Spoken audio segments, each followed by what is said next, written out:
Chhatrapati Shivaji Maharaj, born on the 19th February 1630. Shivaji Bhosle was born to Shahaji Bhosle and Jijabai in Shivneri, a stronghold adjacent to the city of Junar in Pune region. His mother, Jijabai Boldana, was a princess of Boldana and his father a general in the Nizam's army.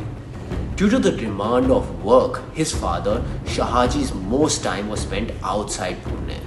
Therefore, a small chamber of priests were entrusted with the task of overseeing Shivaji's education under the apt guidance of his mother, Jijabai and Dadoji Kondev.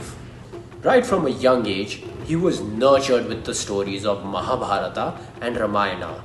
A combination of these factors led to sowing the seed of Swaraj in the young Shivaji's tender heart and mind.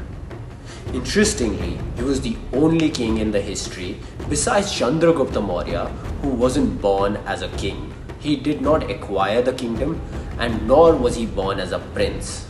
Starting at a very young age, Shivaji became a born leader. Being an active outdoor man, he explored the Sahyadri mountains that encircled the Shivneri fortress and learnt pretty much everything there was to know. At that time, when the entire society was deeply rooted to casteism, untouchability, Shivaji, completely indifferent to the prevalent norms, freely ate, played and intermingled with the cross-section.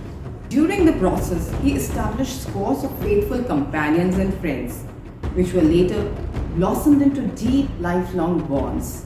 When he was barely 15 years old, he brought them together and assembled a group of tenacious fighters from Mawal area.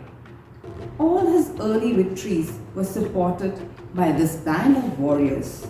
His selfless devotion to Swaraj got him turning a dream of Swaraj into reality.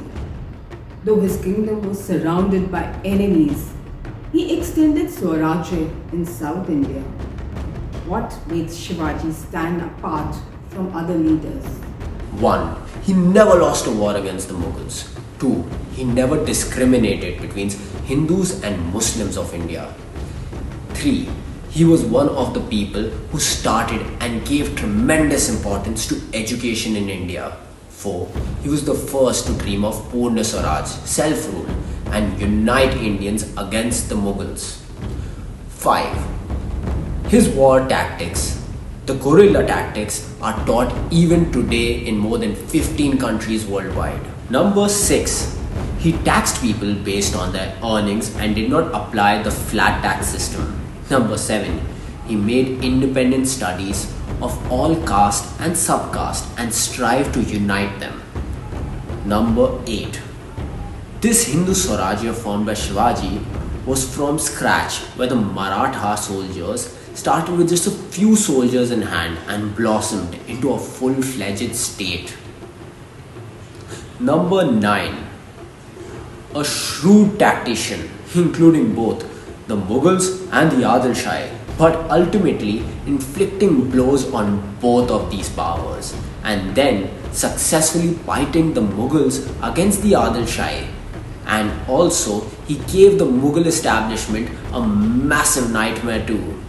Number 10. He conquered a number of forts and also built a number of forts and fortresses in his lifetime, freed and presided over 230 forts. Sensing attack from foreign invaders, Shivaji Maharaj built well-equipped seaports along the coastline of Maharashtra and built strong navy. He was the first person to know its importance and to conquer the territorial waters and build numerous forts to protect the cities, making him the father of the Indian Navy in all true sense. Number 12. The language used in the Adil Shahi court was Persian. He replaced it with Sanskrit and Marathi, thus instilling pride within the countrymen. Number 13. A rare balanced combination of bravery, wisdom and intelligence. Number 14. Killing a much more taller, bigger built Mughal general Afzal Khan with tiger claws, who had originally conspired to crush him during the meeting.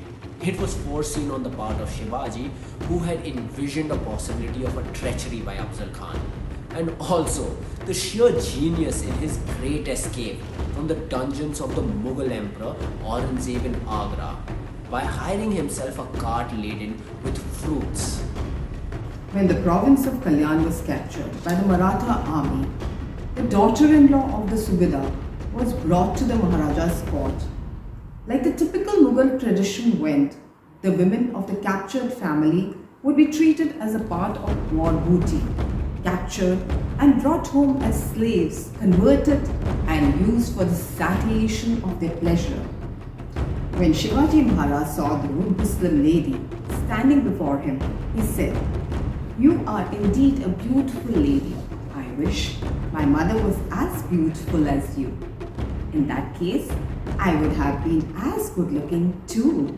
To see how the Maratha Empire under Chhatrapati Shivaji Maharaj, women were regarded with utmost of respect.